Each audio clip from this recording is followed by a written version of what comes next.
Now, the Veriflex board, that's one of the first shape-specific board for freestyle, right? Yeah, absolutely. Yeah, specific freestyle board. Yep.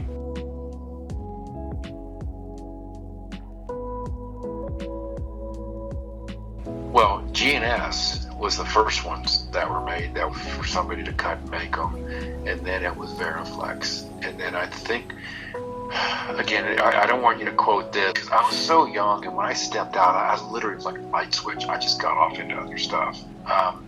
But I know that there were some. I saw that there were some off-brand bootleg boards that were not off. I think Kryptonic did have a board after Veriflex. It did not say Stuart on it, Stuart or Singer, from what I remember. But we'd have to do some homework on that. None of that I would say quote me on. But Veriflex, that was all authorized and done. And some of this stuff may have been after, and possibly what my dad, authorized or didn't authorize. Yeah, because I think I've seen that graphic without your name on it.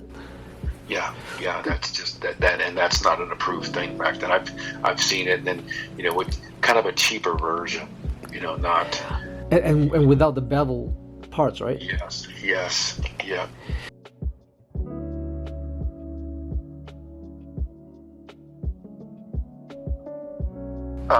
The Veriflex board, even the board from Gordon Smith, and there's one floating around out there who I've been speaking of trying to.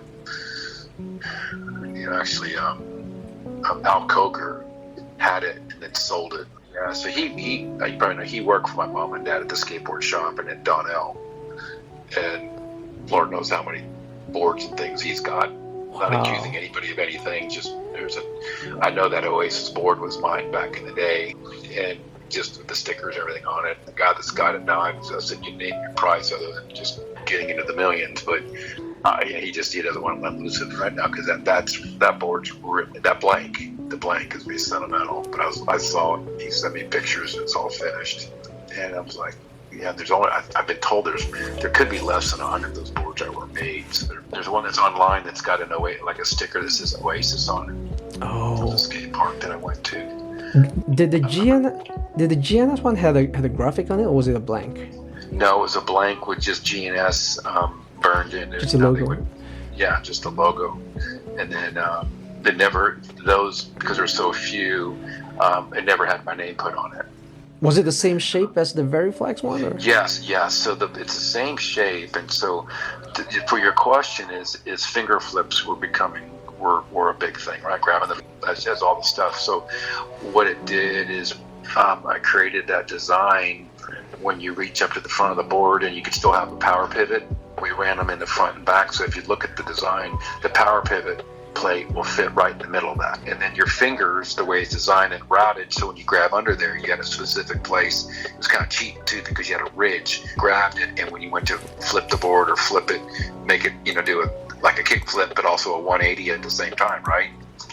That was, you could grab it and flip it, and then we just had the wheel, for the wheels, we had those cut out, so that way we could, instead of running, back in the day, we were running spacers, underneath hard spacers. That was a big thing, all different thicknesses, because the wheels were, depending on how you ran your trucks and stuff, your wheel would rub. So the wheel wells. The wheel, yeah. So that allowed a little more clearance for the wheels. Yeah. The board, the specific shape of that board is hours and hours of different shapes, and then with the gull wing or independent trucks with the blue Kryptonic wheel that I was running.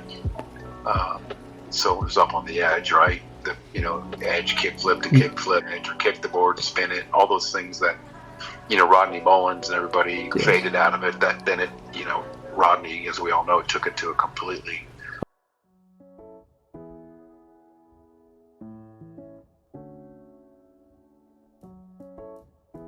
It was. It was a leading board in its time. Nobody really had a heavy specific freestyle board, and from what I remember, the people that would, we would take old big big boards and cut them down, right? And everybody was creating their own shapes. And then Dad, we started playing with turning wheels on the lathe and getting away from big clunky wheels and creating different widths and OD diameter, overall diameter. And then from there you had to play with, the trucks. You could get some longer axles and put in them, and then we played with spacers, literally shims, washers, space them out and find the sweet spot. But all the dual stuff like Daffies and there was contests. It was becoming a little more like ice skating and 2-minute routine. Mm-hmm. There was a curriculum where you would have to do so many two-boarded tricks. You'd have to do a handstand. You'd have to do a rotational thing where one of the categories, you'd have to check all those boxes, right? But then you had all your additional stuff, and then you would skate to music, right?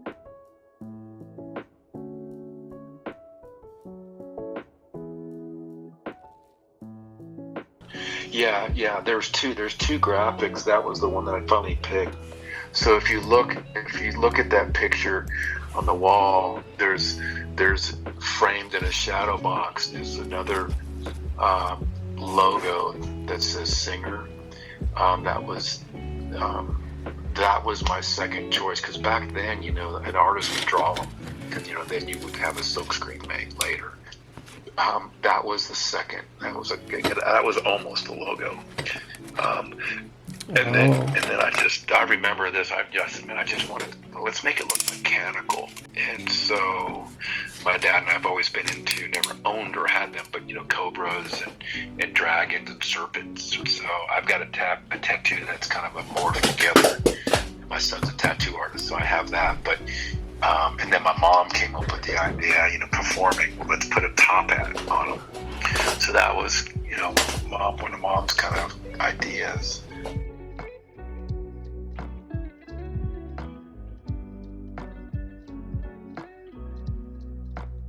To be able to, being developed to be able to do that. Where you actually customize it for a purpose. Yeah, the shape of the board is that there's a specific reason for that shape, and then specific, with the width of the trucks and things. Okay. That's the start of all that. Yeah, this is, specific, the engineering, if you will, of the shape of the board, the width of the trucks, and then the width of the wheel.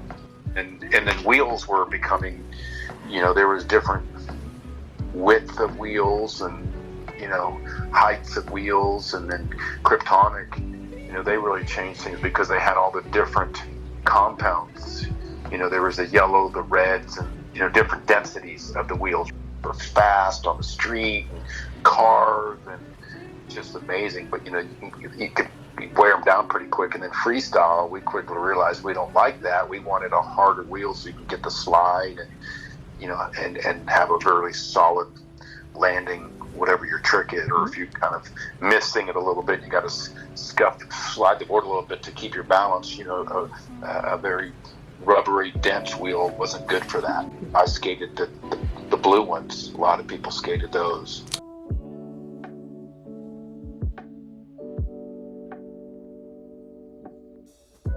And those were all, that's part of the design of the board that I had to do that kind of stuff. Yeah, so when the board's on its side, and you whip it around, right? Like without your body rotating? Yeah, we would do, well, there's both. You flip it on its edge and you're standing on the edge of the board and the wheel, right? And then yes. you got your ball of your foot on the end of the wheel and lifted your heel, you could kick the board and it would spin around, and you could, stop it at that point. Yes, it's like a rotation.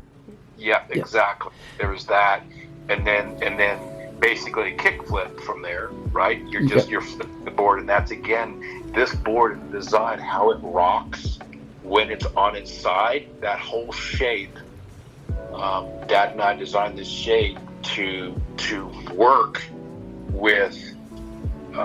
It had a rock, right? So you could rock, and it would do a flip as if like a kick flip, and then up to where you could do that and land back on the rail, or do that and do a double on the rail. That's all those side with the board up on its side. That's the evolution of that was all in 19 for sure 78, 79 is where it really got big.